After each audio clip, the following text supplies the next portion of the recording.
नमस्कार, मी करिश्मा पवार इयत्ता 8वी वर्गात आदर्श विद्यालयाचे पुढे ते शिकत आहे. आज माझ्यासोबत माझ्या मैत्रिणी अमृता, श्रेया, दिव्या, अनुष्का आहेत. आम्ही सर्वजणी प्लास्टिक मुक्त अभियानाअंतर्गत चर्चा करणार आहोत.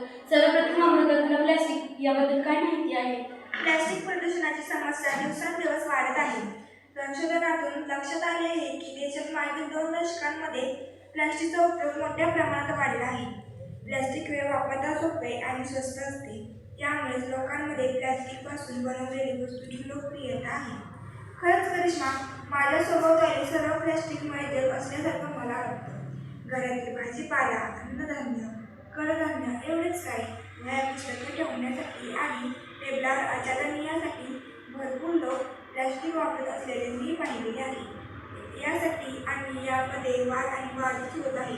श्रेया, आपण वापर झाल्यानंतर या प्लास्टिकचा करतो काय ते तुला ठाऊक असेल, तुला आम्हाला सांग.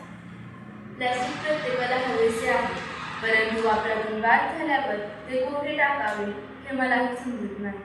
मी मात्र लोकांना घराबाहेरील अंगणात, रस्त्यावर, वाहत्या गटारात व सार्वजनिक ठिकाणी मोठ्या प्रमाणात प्लास्टिक टाकताना पाहत असते.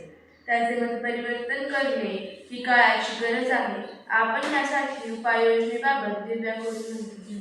तसं पाहिलं तर प्लास्टिक निर्मूलन करत असलेले कोणी दिसत नाही. मोठा प्लास्टिकचा कचरा जमा झाला की लोक पेटवून देतात. आज प्रत्येक ठिकाणी प्लास्टिकचा वापर वाढत गेला आहे. परंतु त्यातून निघणाऱ्या धुरामुळे अनेक आजारांना सामोरे जावे लागते. म्हणून काय प्लास्टिक जाळावेच हा उपाय ठरू शकत नाही. माझ्या ऐकण्यानुसार प्लास्टिक कुजतही नाही. मग या कचऱ्याचं करायचं काय?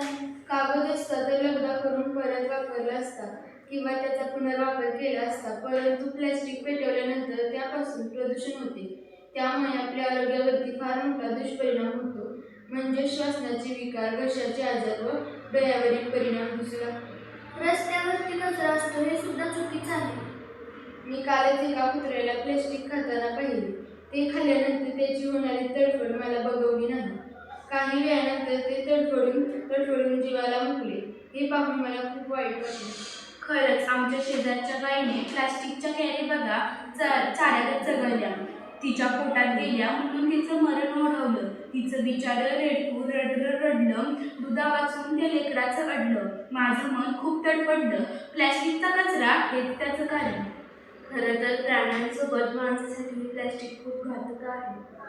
आज शेतात नांगरलं तर प्लॅस्टिकची जाळीवरती येते. पीक कसे येणार, माणसं कशी येणार, आपण काय खाणार, माणसाने जगायला तरी कसं? म्हणून मला असे वाटते की प्लॅस्टिकमुळे होणारे दुष्परिणाम टाळायचे असतील तर प्लॅस्टिकचा वापर कमीत कमी करावा व आपल्या